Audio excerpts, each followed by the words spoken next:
Hola, reciban un caluroso abrazo, espero que estén bien, sobre todo bendecidos. Bueno, ¿qué dices si comenzamos este discipulado entregándoselo al Señor y entonamos un canto que nos haga meditar en Él y le damos gracias a Dios?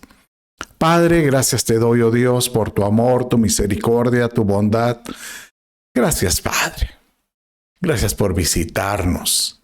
Gracias, Señor, por hablarnos. Seas tú hoy propicio, Padre, y que te entregamos este discipulado. En el nombre de Jesús, tu Hijo. Amén, amén y amén. Bien, medita en este canto.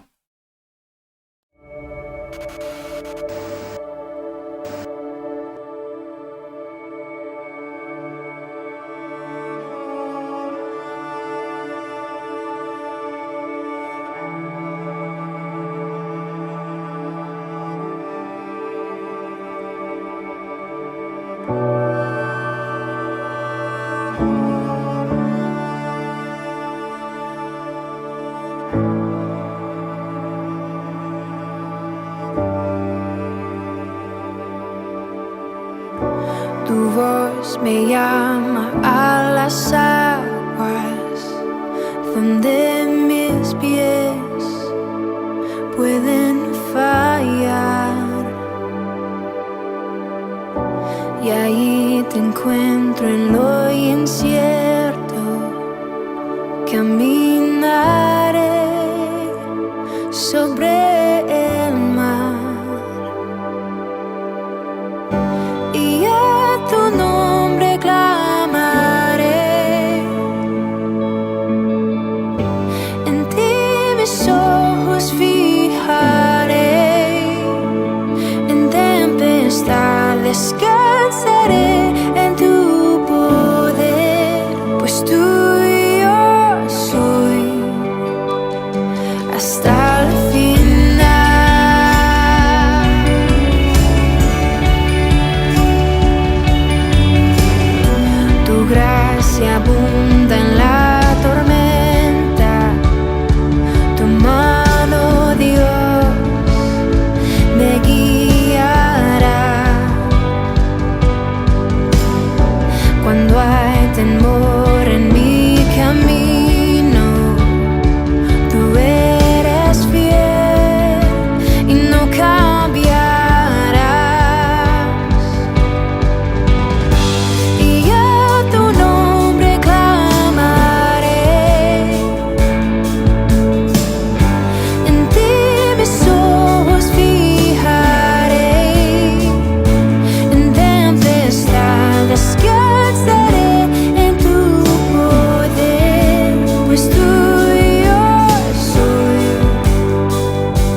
mis ojos fijaré, descansaré en tu poder, tuyo soy hasta el final.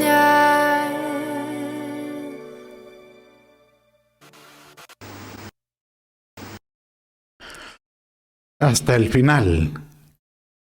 Tuyo somos, oh Señor. Solo a ti te pertenece toda nuestra vida. Llévanos donde tú quieras. Aleluya. Qué lindo este canto que te hace meditar acerca de las buenas nuevas, de las bendiciones y sobre todo que todo lo que Dios ha preparado es para enriquecernos. Pero tenemos que entender de qué tipo de riqueza es la que Él habla. Ahora, cualquiera podría pensar, sí, pero yo lo he oído varias veces diciendo de las riquezas que son de Dios, pero nosotros necesitamos comer. Nosotros necesitamos pagar las cuentas, necesitamos, pues, por supuesto, ser pagos. Pero hemos estado aprendiendo acerca de que esta riqueza que Dios te da, te abre las riquezas de la tierra. Bueno, para no ir con más, ¿qué dices si entramos de lleno a este discipulado más? Gracias por participar en ello. Te recomiendo siempre tener tu cuaderno, tu Biblia. No te limites solo a ver el verso, no. Trata de ubicarlo en el medio electrónico o escrito o de papel que usas para encontrarlo en su palabra. La razón es porque de esta manera tú logras ambientizarte, te logras tener esa versatilidad, ser más versátil para hallar versos, para memorizar incluso en la palabra. Bueno, entonces, riquezas verdaderas, parte 3. La semana entrante terminamos esta serie y hemos estado pues mencionando acerca de que si algo quiere el Padre es que entendamos cuáles son las verdaderas riquezas. Vimos en Mateo 6, 20 y 21 de esta manera. Es mejor que amontonen riquezas en el cielo. Ahí nada se echa a perder, ni la polilla lo destruye. Tampoco los ladrones pueden entrar y robar. Recuerden que la verdadera riqueza consiste en obedecerme de todo corazón. Bueno, el concepto ideal es, que es como lo mencioné en los discipulados anteriores, es que a través de la riqueza que encontremos del cielo y la atesoremos, que es en Cristo, hacer de Jesucristo como ese catalejo, como ese telescopio que te permita encontrar lo que nos puede enriquecer para una vida espiritual mejor, y esto abre puertas para lo que la menciona aquí, la riqueza que es de poca duración aquí en la tierra, porque obviamente se gasta o se pierde, o inclusive es robada, dice ahí. Entonces, para poder llegar a tener esta comprensión de ese tipo de riqueza, porque cómo poder yo batallar con lo que necesito en lo material y que lo espiritual me logra suplir esto, tiene que ser un concepto espiritual. Digamos, Colosenses, Pablo lo decía de esta manera, y así que lleguen a tener la plena seguridad de comprender todo el plan de Dios y Cristo, que han mantenido en secreto. Todas las riquezas de la sabiduría y del conocimiento se encuentran presentes en Cristo. O sea, a entender que muchos de estos proyectos o todos estos diseños, llamémosle así, diseños que Dios tiene para los que le buscan, para los que le aman, para los que traten de indagar. Dios viene y saca de lo secreto, de sus misterios, y se lo muestra, aquel que lo anda buscando y se lo hace comprender o entender. Y de esta manera hallamos tesoros, que él le llama ahí que del conocimiento en Cristo. Es el Proverbio capítulo 25, verso 2, que dice: gloria de Dios es encubrir un asunto, pero honra de los reyes escudriñarlo o descubrirlo. Honra al rey. Que seas tú de estos que esté dispuesto a perturbar y a hallar estos secretos, estos misterios de Dios. ¿Por qué? Porque esos son para nuestro beneficio. Entonces, de esta manera, el autor de la carta de los Colosenses, que es Pablo, dice: poned la mira en Colosenses 3, 2 y 3, la mira en las cosas de arriba y no en las de la tierra, porque habéis muerto y vuestra vida está escondida con Cristo en Dios. Aleluya. Que tú puedas pedir que esa sea nuestra oración hoy. Señor, muéstranos, haz que podamos comprender, podamos, Señor, que nuestro entendimiento se pueda abrir para encontrar el propósito tuyo en nuestra vida y que podamos actuar conforme a ese propósito. Y esto solo sucede, Señor, si tú nos muestras todas esas virtudes o esas cosas valiosas que son dignas para nosotros. ¿Y de qué cosas estamos hablando? Bueno, son llamadas las riquezas eternas. Y en estas hallamos, pues, hemos estado viendo los miércoles o los discipulados anteriores, el de su bondad, de su tolerancia, de su paciencia, de su gloria, de su sabiduría, riquezas hermosas. La semana pasada vimos de su conocimiento, de su gracia, su misericordia, el de anunciar a Cristo. Es una riqueza muy linda. El de la diligencia. Y hoy vamos a ver el de la liberalidad. ¿Qué significa el vituperio de Cristo en nosotros? El de buenas obras, sabiduría y comprender la salvación.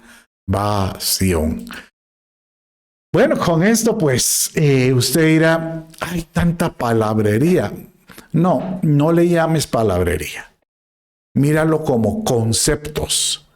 Conceptos en los cuales podemos nosotros caminar, vivir, entender y poder de esta manera ser mejores en nuestra familia, ser mejores con nuestros compañeros en la iglesia, en nuestros amigos de trabajo, o sea, ser mejores en todo sentido. Entonces, ¿qué dices si comenzamos hoy? Y Padre, desde allá te entregamos este discipulado y dirígenos tú. Bien, vamos a ver ahora la primera. Esa riqueza que le llama a la escritura de la liberalidad, que es lo mismo como decir de la libertad. Y dice de esta manera en 2 Corintios capítulo 8, verso 2. Pues en medio de una gran prueba de aflicción, imagínense qué aflicción la que estarían llevando estos de la iglesia de Corinto, gran prueba.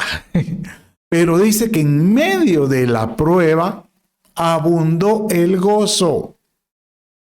Y en medio de su profunda pobreza sobreabundó en la riqueza de su liberalidad. Entonces, ¿cuántos de nosotros no hemos atravesado pruebas bien complicadas? Pruebas bien, llamémosle, que nos apretan el cincho. Pruebas que a uno diría que no quisiera uno recordar, pero yo recuerdo una oportunidad en que estábamos, eso fue como unos 10, no, hace como unos 20 años fue, pero estábamos con Viti pasando una situación tan escasa. Y en ese momento, pues uno lo envuelve la vergüenza de tratar de buscar ayuda de alguien para decirle ayúdame, sino uno trata de salir solo con sus medios. Y recuerdo que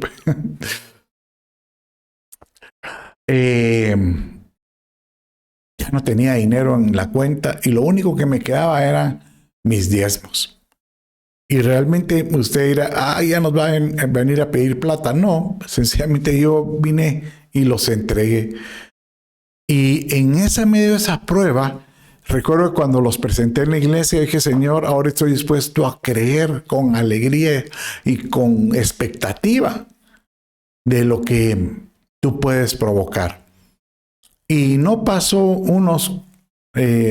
fue al otro día, eso fue un domingo, el lunes, ya me estaban llamando de una empresa para darme trabajo. Realmente eso me dio mucho gozo.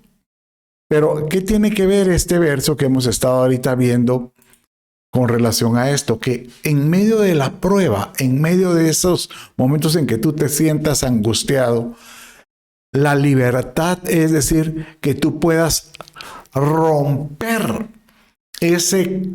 esa celda del temor, esa celda de la incertidumbre, esa celda inclusive de la avaricia o de la codicia.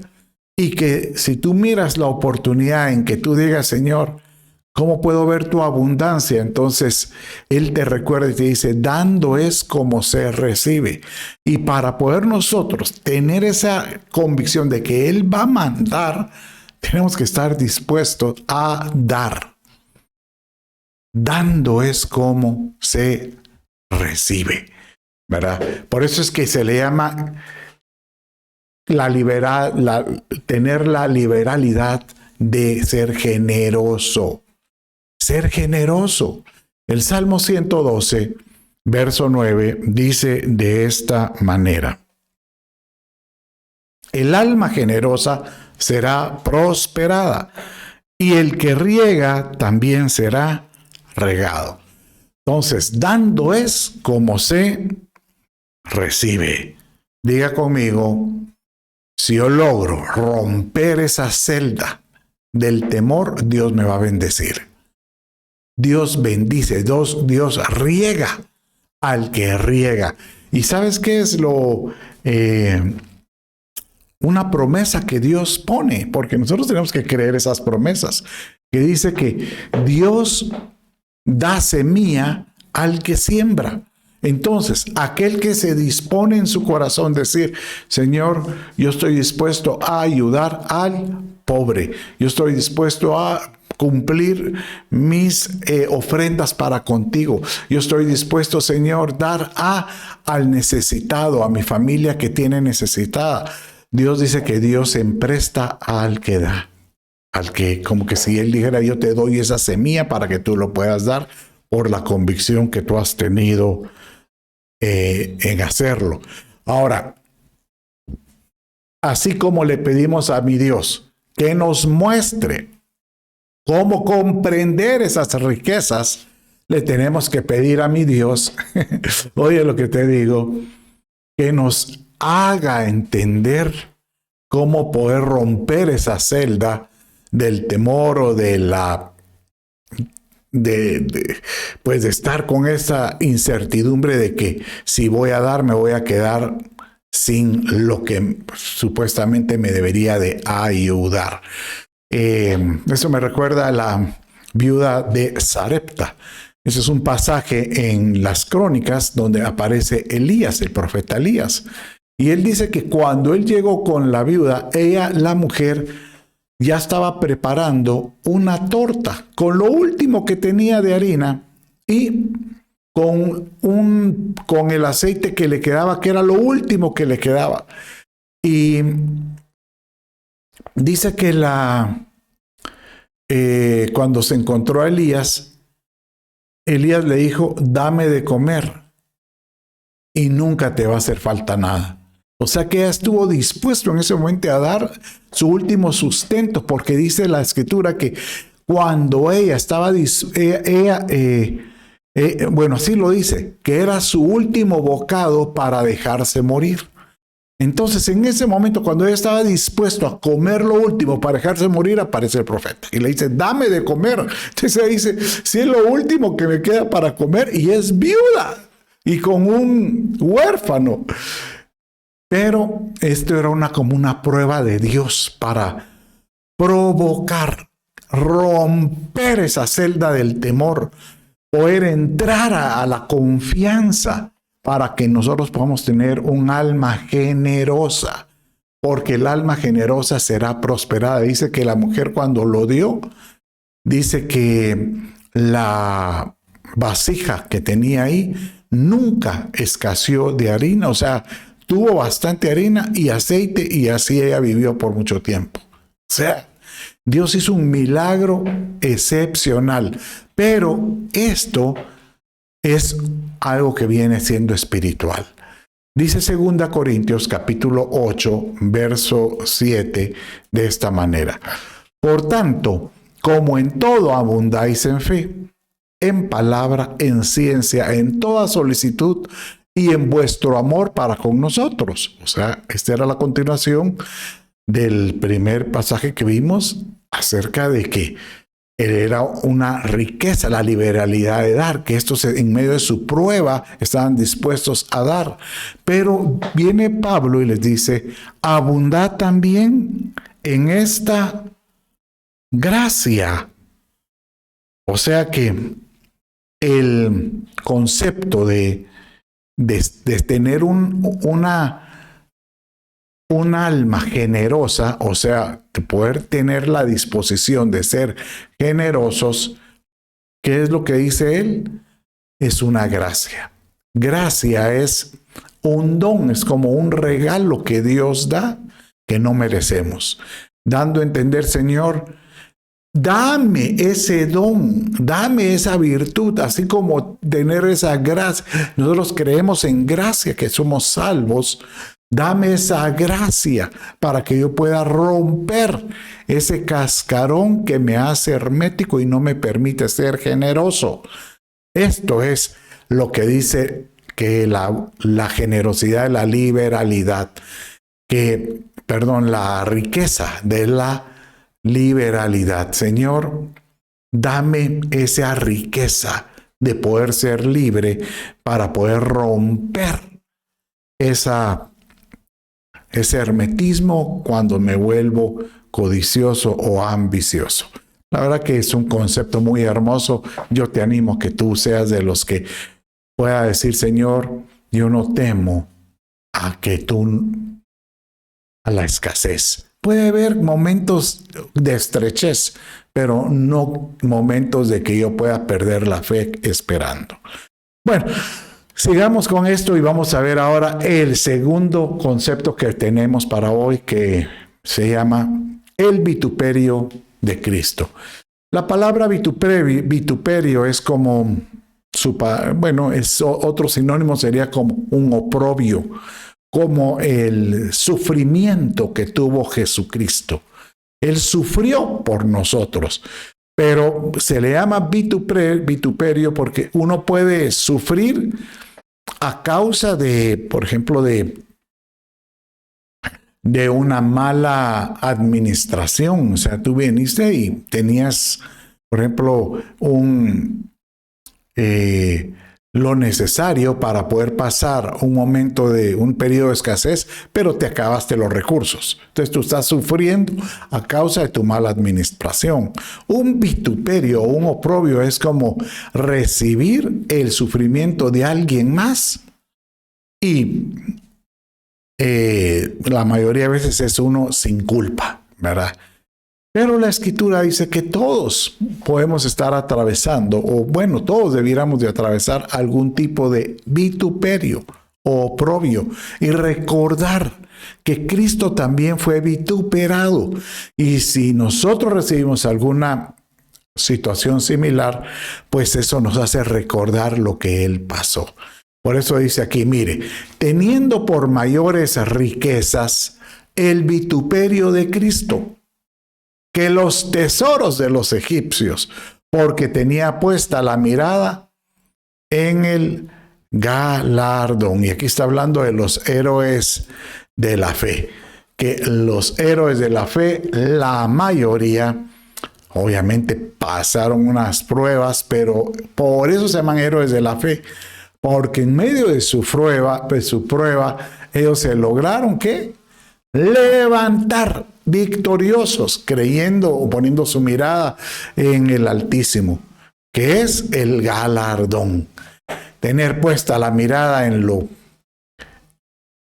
que realmente nos abre la puerta para lo terrenal. Por eso dice que el vituperio de Cristo, al que lo logra entender y atravesar esas, llamémosle, aflicciones, sufrimientos, en el nombre de Jesús, y se vuelve más valioso que lo que hay en esta tierra, ¿verdad? Ahora tú dirás, es que no es fácil atravesar una prueba. No es fácil atravesar esos momentos de aflicción. Claro que no es fácil, pero nuevamente, si uno está lleno del Espíritu de Dios, el Espíritu Santo nos guarda y da paz o da reposo. ¿Por qué? Porque Él nos tiene como protegidos en medio de la prueba. Mire cómo dice 1 Pedro capítulo 4, verso 14. Si sois vituperados por el nombre de Cristo, o sea que así como Cristo fue vituperado, nosotros podemos ser vituperados. Pero aquí Pedro te dice, dichosos sos. Ay, dirá alguno, a mí no me gusta que me apaleen. Dichosos sois. Pero si esto lo haces en el Espíritu, pues el Espíritu de gloria y de Dios reposa sobre vosotros. Ciertamente por ellos Él es blasfemado, pero por vosotros es glorificado. Aleluya, qué lindo esto. Porque lo que da a entender es que, obviamente, si sobre todo a ti te vituperan o te pasas algún tipo de aflicción o de sufrimiento, pero a causa del Evangelio, a causa de creer en este Evangelio hermoso, la Escritura dice, ¿verdad?, que para ellos que no lo entienden, que te molestan por ser creyente o porque sos una persona que le anuncia a Jesucristo, pues en ese momento cuando ellos te molestan por eso, realmente se vuelve una blasfemia cuando lo hacen, muchas veces por ignorancia.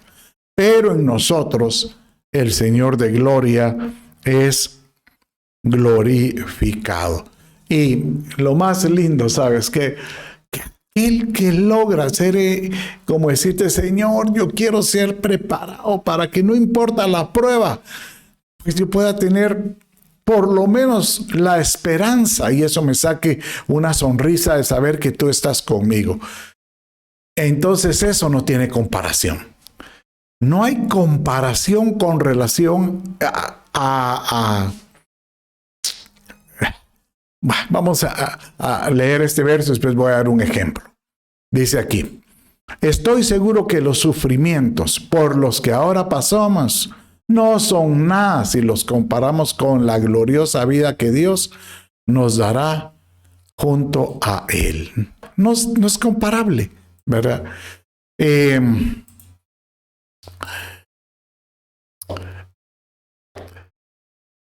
Pueden estar dos individuos, 1, 2, y los mismos estar atravesando las aflicciones similares.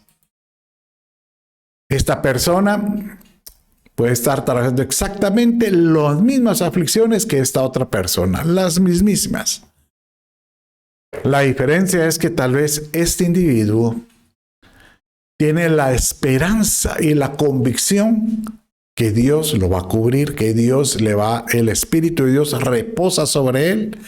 Y esa es una gracia que que Dios se glorifica porque él se mantiene firme. Pero a pesar de ser cristiano y estar en la misma, tal vez congregación o en la misma creencia, pero él empieza a perder la fe y la esperanza. Obviamente pierde, se vuelve intranquilo. Hay que comprenderlo. Ahora, quiero que oiga esto. Ambos, aunque están atravesando la misma prueba, ambos, aunque están atravesando situaciones muy similares, la recompensa para ambos va a ser distinta. Porque, digamos, ellos van a poder recibir también la respuesta de Dios, porque este la está pasando con aflicción y con lloro y con todo, pidiéndole a Dios. Y seguramente Dios va a mandar la respuesta. Pero la recompensa es distinta porque este salió victorioso. Oiga esto, salió victorioso porque en medio de esa, llamémosle prueba, él fue preparado, él fue entrenado, él fue, como decirte, galardoneado, él como que logró pasar el examen, pues ya fue aprobado, pasó el examen de que en medio de la prueba se puede pasar con la esperanza y la fe y la certeza que Dios lo iba a responder. Este recibió la respuesta de Dios como este. Y este tal vez en el momento que recibió la respuesta, lo único que pudo haber dicho, gracias Señor, en medio de su llorido, en medio de sus quejas, en medio de su clamor, gracias Señor, yo sabía que me ibas a responder, pero no fue aprobado, porque no estaba esperando esa respuesta con la alegría, con gozo. Y ambos eran creyentes, pero este tuvo una mejor recompensa. La verdad que espero que me haya dado a entender con relación a esto de que los sufrimientos que a veces podemos pasar no son nada, no se comparan en nada, porque lo que tú sos entrenado en esta tierra te va a ser muy útil para cuando estemos en la gloriosa vida con Él, poder decir, yo pude esperar en Él y Él me respondió. Aleluya. Bueno, sigamos entonces viendo otra de las riquezas. Miremos esta otra, la de buenas obras. Esta es una de las que también nos, como diría, nos vuela la cabeza. Cada uno de estos que hemos estado viendo hoy son muy confrontativos. El de la liberalidad cuando no hay, o sea, el de el de ser generoso, el de poder estar dispuesto a ser libre para poder despojarme cuando yo lo necesito. Eso es muy complicado. Y dos, el de ser vituperado en Cristo. No es fácil también. Pero este también es otro que aparentemente es fácil de hacer, pero tenemos que entender de qué buenas obras estamos hablando. Bueno, Pablo dice aquí, a Timoteo le dice de esta manera. Leámoslo entonces. 1 Timoteo capítulo 6, verso 18.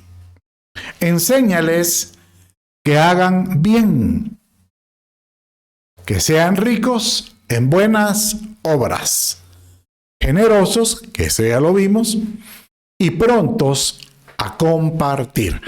Bueno, entonces, el que logra comprender que hay riqueza al hacer buenas obras, deberíamos de entonces decirle qué buenas obras son las que él menciona o se hablan en la escritura que debería yo de provocar o desear buenas obras, porque digamos, uno podría decir que bueno, es que tal vez si yo hago buenas obras, entonces eso me permite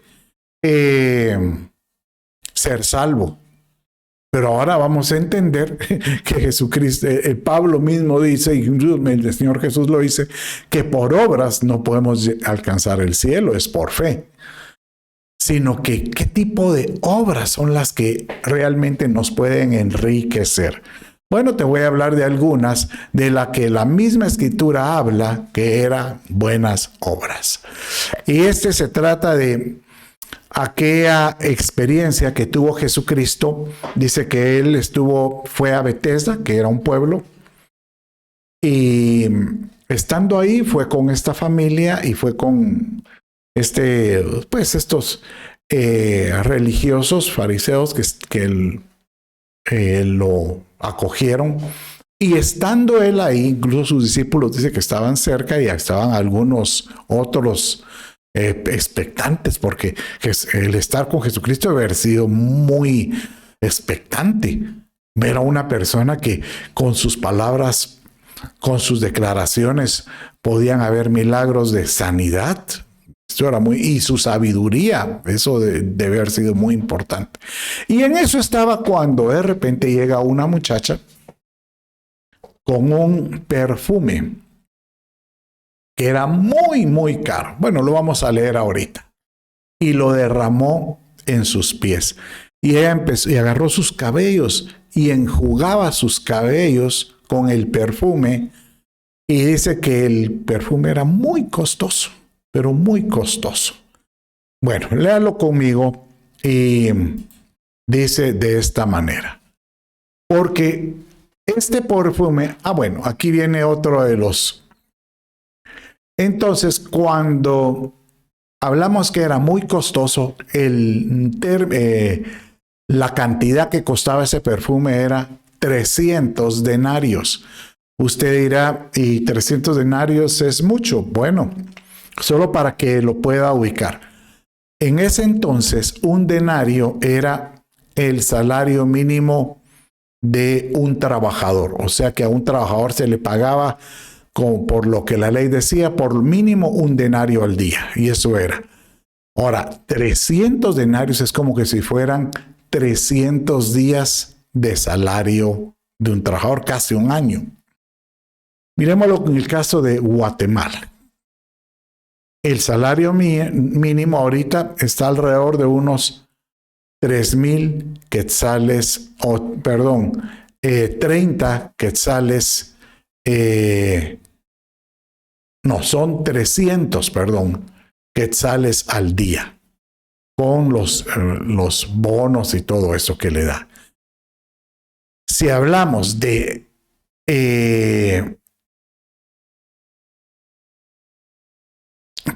estoy equivocado. El salario mínimo en Guatemala está de 100 quetzales al día. Son 97 punto algo. Estaba equivocado. Entonces, llamémosle 100 quetzales. Entonces, si fueran 300 días de trabajo, estamos hablando que serían 30,000 quetzales. Casi por decirle 3 por 9, 27, casi $9,000.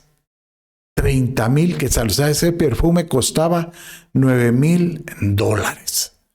3 por 9, 27. Incluso podría haber sido un poco 3 por 8, 24. Sí, más o menos como $9,000. Imagínense 30,000 quetzales.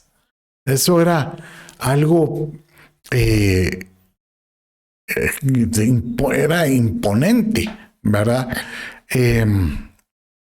Vamos a ver, si nuestro cambio está a 7.8, 8 por 3, 24, no son $9,000, son $3,500. Bueno, de todos modos, $3,500 es un dineral por un perfume.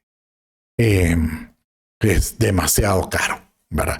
Entonces, esta muchacha dio eso y lo dio de tal manera que muchos de los que estaban alrededor, cuando vieron ese dinero, llamémosle desperdiciado, según ellos, en los pies de la mujer, ellos pensaron que este perfume se podía haberse vendido a gran precio y el dinero dado a los pobres y no a él. Pero Jesús, dándose cuenta, les dijo: ¿por qué molestáis a esta mujer?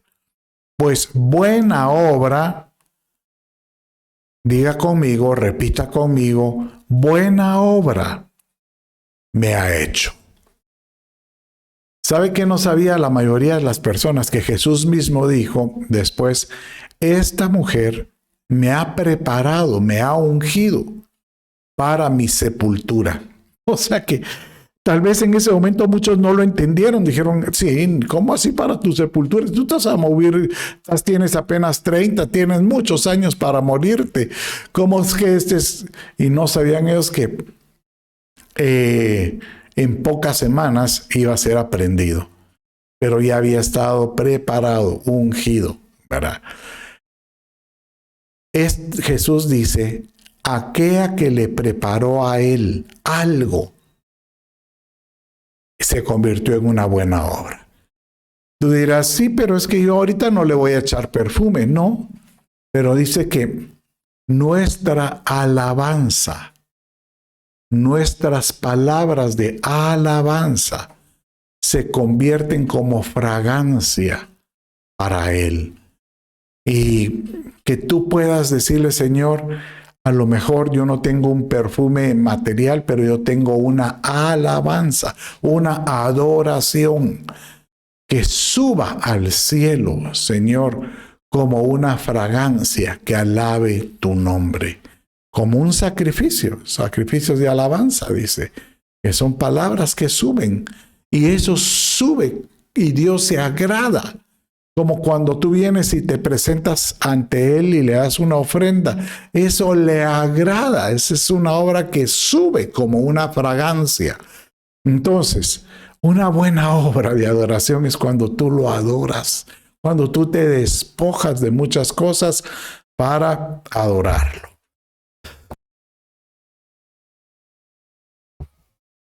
Perdón. Bien, sigamos entonces. ¿Qué otra buena obra encontramos en la Escritura?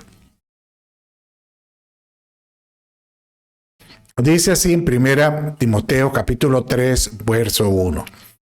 Si alguno anhela obispado, buena obra desea. Bueno, yo no quiero ser obispo. Yo no quiero ser un anciano ni pastor de la iglesia. No, yo lo entiendo. Pero no se trata de tener una posición. Se trata de querer: Señor, te ofrezco mi vida en la que yo pueda ser útil para ti. Señor, ¿en qué yo puedo ser útil para ti? Esa es una buena obra. Señor amado, aquí estoy.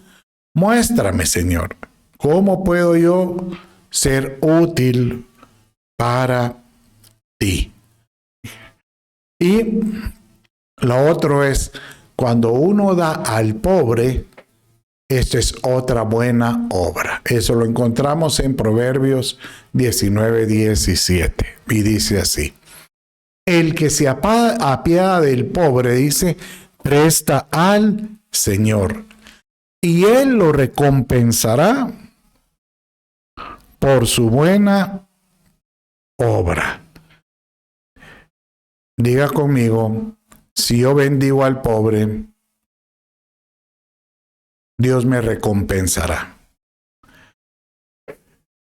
Nuevamente, el discipulado de hoy, estas riquezas son meras confrontativas, porque no estamos acostumbrados a tener, por ejemplo, la liberalidad de dar, de poderme entregar continuamente. La liberalidad de salir, de tener un alma generosa. 2, del vituperio, de ser vituperados. Nadie le gusta ser vituperado. Y ahora vimos las buenas obras. La buena obra de la adoración, eso sí nos gusta a todos. Pero ahora la buena obra del servicio, eso sí nos limita. Pero ahora la buena obra de ayudar al necesitado. Dice que al que le da al pobre, le empresta a Dios, porque Dios observa y eso es como que suma tu cuenta y serás recompensado. Pero miremos otra buena obra y es la de fructificar. Dice de esta manera en Colosenses capítulo 1, verso 10. Para que andéis como es digno del Señor, agradándolo en todo, dando fruto en toda buena obra y creciendo en el conocimiento de Dios. Y creciendo en el conocimiento de Dios. El dar fruto, prácticamente la escritura, la palabra, lo insta como que debiéramos continuamente estar revisando si nuestra vida da fruto. Pero también Jesucristo nos dice, examínate para que el fruto que presentas, revisa si es un fruto bueno o es un fruto malo. O sea que nosotros podemos estar dando fruto, pero el fruto puede ser que sea malo. El Señor nos insta, ¿verdad?, a que revisemos qué tipo de fruto damos. ¿Cómo saber nosotros si el fruto es bueno o es malo? Pues yo he llegado a la conclusión que la única forma de saber que el fruto es bueno es si hay transferencia de vida. Porque un fruto se convierte en bueno si esa semilla que trae el fruto se puede transferir en otro lugar, se puede sembrar, puede volver a crecer una planta y vuelve a dar un fruto exactamente como el original de donde salió. Y así es como las obras que uno hace.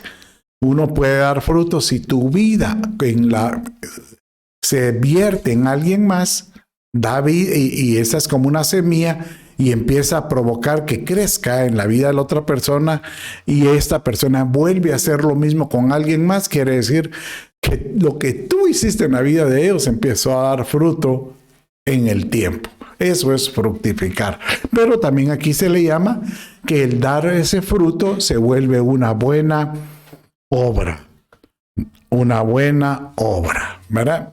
Bien, sigamos adelante. El discipulado de hoy no es muy largo, pero creo que está muy enriquecido. La otra riqueza, que es un tema que hemos platicado muchísimo, he predicado, por ejemplo, en febrero dimos una serie completa acerca de cómo obtener sabiduría. Hace 2 domingos hablé sobre el tesoro. ¿Qué es lo que abunda en tu corazón? Donde está tu tesoro es donde lo que abunda en tu tesoro es lo que hay en tu corazón. Entonces, ¿cuál es el tipo de tesoro que tú tienes? Que es de lo que tú debes de abundar. Y un tesoro que vimos es la sabiduría. La sabiduría, la que debería dar riqueza a nosotros. Dice Proverbios capítulo 14, 24 así. La riqueza del sabio es su sabiduría. La pobreza del tonto es su, qué feo se oye ahí, estupidez. Por supuesto, la pobreza del tonto, pues obviamente da a entender que aquel que no logra salir adelante, pues obviamente tiene sus limitaciones.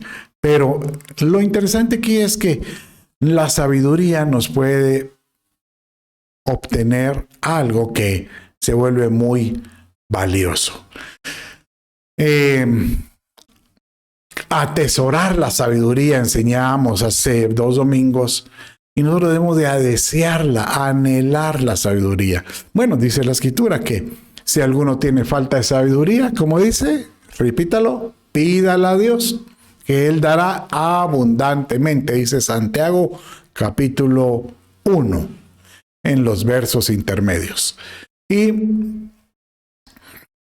dice Proverbios 8:11, porque mejor es la sabiduría que las joyas, y todas las cosas deseables no pueden compararse con ella. Mejor es la sabiduría que las joyas. También dice Job 28:18, la sabiduría es mejor que las piedras preciosas. Señor, llénanos de sabiduría. Muchos clamaron sabiduría. Salomón pidió sabiduría y le fue dada. Y le fue dada en gran manera porque él pidió sabiduría no para enriquecerse, no para tener abundancia y poder decir, miren lo que tengo, no, sino únicamente para poder gobernar. Que tu clamor sea, Padre, dame sabiduría para que yo pueda ser un mejor, y si eres un esposo, un mejor esposo, una esposa, una mujer virtuosa en mi hogar, un mejor padre, una mejor madre, o un mejor hijo, o una mejor hija, o un buen compañero. Dame sabiduría para poder trabajar mejor en mi trabajo, en mi labor. Yo este clamor de la sabiduría siempre se lo pedí a mi Dios cuando yo trabajaba. Y le puedo asegurar que Dios responde, mi Padre responde. Y muchos se asombraban cómo es que yo lograba resolver cosas, pero yo sabía que era de parte del Padre. Que mi Dios hoy responda a tu vida, a tu clamor. Señor, que pueda yo atesorar y desear esta riqueza de la sabiduría. Bueno, vamos ya en la última de hoy, y esta se llama la salvación. Pero yo soy salvo, claro. Y no por obras, como mencionábamos, sino por la fe en Jesucristo. Sí, pero entonces, sí, pero también dice, Pablo mismo menciona que nosotros tenemos que proteger, guardar, velar. Oiga, velar por mantener esta salvación. Entonces la salvación se pierde. Bueno, en los ojos de Dios, Él ya tiene escrito toda la vida de cada uno. Pero uno puede tomar la decisión de perderla. Por supuesto, porque eso dice preservar, guarden esta salvación tan grande. ¿Por qué? Porque tenemos que ver como algo que es de mucho valor. Mire cómo dice, para poderlo comprender mejor, en Romanos capítulo 11, verso 11 al 12. Pero por su transgresión, o sea, la de Jesucristo, cuando Él fue transgredido, ha venido la salvación a los gentiles para causarles celos. Y si su transgresión es riqueza para el mundo y su fracaso es riqueza para los gentiles, ¿cuánto será más su plenitud? Bueno, mire, para que lo pueda entender esto.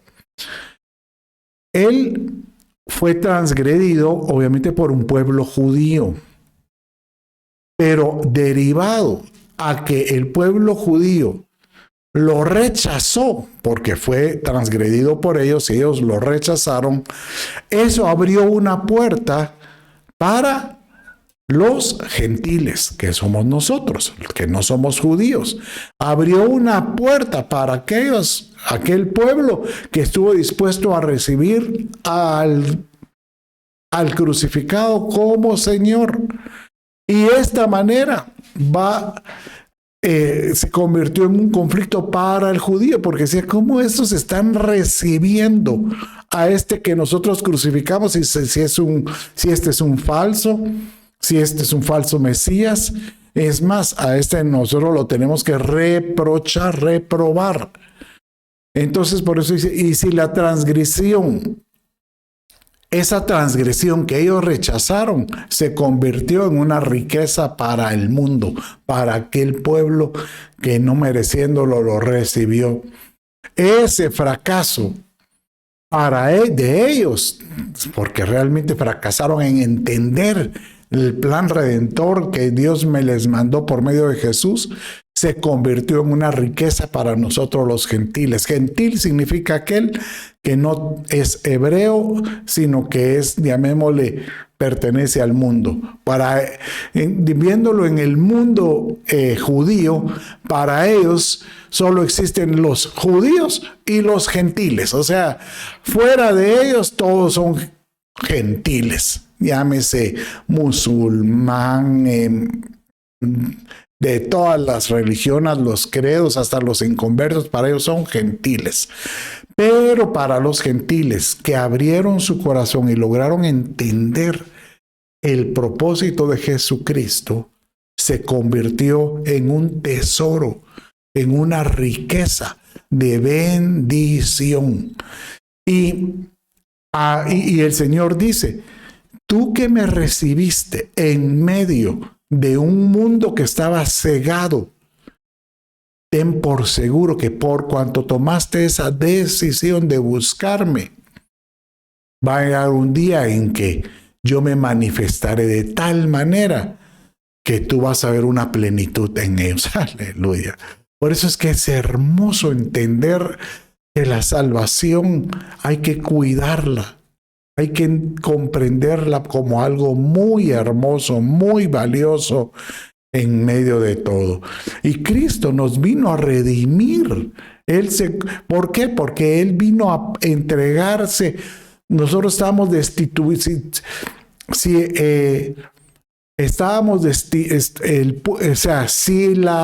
Este pueblo gentil, llamémosle, se convierte al judaísmo, ellos tenían que, para poder tener la salvación, tenían que cumplir la ley. Y Dios te dice, ya me di cuenta que por mucho que traten de cumplir la ley, no pueden ser redimidos. Necesitan un plan redentor que les dé acceso a mí y que cumpla toda la ley. Jesucristo vino a cumplir toda la ley. Por eso dice Proverbios 13:8, la redención de la vida del hombre son sus riquezas, pero el pobre no oye censuras. Entonces, miren, ¿qué es redención? La redención es lo que estoy dispuesto a intercambiar para poder yo recibir algo. Entonces, ahorita en el mundo, pues, cualquier persona dice, claro, yo para poder salir de mi pobreza, yo redimo. ¿Cómo? Con mi riqueza. O sea, tengo mi dinero en el banco, trabajo mucho y tengo esto. Por supuesto, él logra redimir esa escasez que puede tener con la riqueza.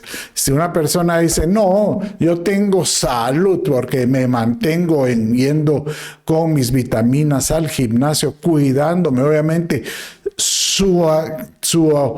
llamémosle estilo de vida, redime y le da salud. Perfecto. Incluso así debería ser el creyente debe ser trabajador. Pero en Cristo Jesús el Señor nos dice, sí, está bien que tú tengas salud, pero recuerda que si tú tienes a Jesucristo en ti, Él puede redimir la enfermedad para que tú te sientas cubierto. Y si tú te cuidas como se cuida el gentil, ¿verdad? O el que no tiene a Cristo, el que dice que por el gimnasio y todo esto, pues eso también te puede ayudar, pero sobre todo a ti te va a ayudar que yo pagué por la enfermedad. Ahorita podría ser esto un conflicto, porque alguno dirá, sí, pero yo he visto personas creyentes, cristianos, que han fallecido y el Señor se los llevó, llamémosles, si fueran creyentes, se fueron con el Señor. ¿Y qué pasó? ¿Acaso no fueron redimidos por la enfermedad? Por supuesto, pero en obediencia nosotros creemos que Dios pagó. Él pagó por esa enfermedad. Bueno, Cristo pagó su vida para poderse llevar toda enfermedad. Entonces, si alguien muere, no es de que Cristo no haya querido pagar por él. Sencillamente era porque en la plena control de los tiempos, en la omnisciencia, en la omnipotencia de Dios. Él decidió, y para mí es un placer, es un deseo el tenerlo. A Él tráiganmelo, yo lo quiero. Y no lo redime en enfermedad. Conozco a muchos que incluso con esta pandemia que se fueron. A veces uno dice, pero entonces ¿dónde estaba el poder de Dios? Pero conozco a muchos que fueron sanos milagrosamente, pero milagrosamente. Yo puedo decir que la redención estuvo en Cristo, porque en Él nosotros hallamos salud. En Él nos cubre de la pobreza o de la escasez. Pero todo sucede si nosotros logramos hallar esa riqueza. Podemos decir, Señor, yo soy rico en saber de que en Cristo, en mi vida, aunque pueda tener limitaciones monetarias, pero no soy pobre, soy rico en Él. Aunque no tengo el cuerpo con la salud completa, pero yo sé que en Cristo Él se entregó por mí y Él me va a completar la sanidad si tuvieras alguna enfermedad. En Cristo Él puede llevarse el dolor, la angustia, la aflicción o depresión o cualquier problema emocional. Pero eso es importante entenderlo. Señor, yo quiero entender esa riqueza que me redime. Porque eso es lo que es el concepto de la salvación. Entender que Dios nos redime por amor. Y esto es lo que dice Éxodo capítulo 6, verso 6. Por tanto di a los hijos de Israel, yo soy el Señor y os sacaré de debajo de las cargas de los egipcios y os libraré de su de la esclavitud y os redimiré con brazo extendido. Aleluya. Bueno, mis amados, Dios hoy quiere decirte, yo mandé a mi Hijo. Jesucristo te dice, yo me entregué para que tú seas redimido y puedas tener la salvación y puedas ser libre de cualquier cosa. Dios extiende su brazo extendido. Si tú estás pasando algún tipo de prueba, ahí donde estás, cierra tus ojos. Padre, en el nombre de Jesús, bendigo, Señor, a todo aquel que escuchó este discipulado y que seas tú, Padre por Padre, y que tú los guardes. Te lo pido, Señor. Te lo suplico, te lo imploro. En el nombre de Jesús, tu Hijo. Amén, amén y amén. Bueno, mis amados, con esto vamos por terminado este discipulado. Dios me los bendiga y nos vemos la semana entrante y el domingo si estás en Guatemala.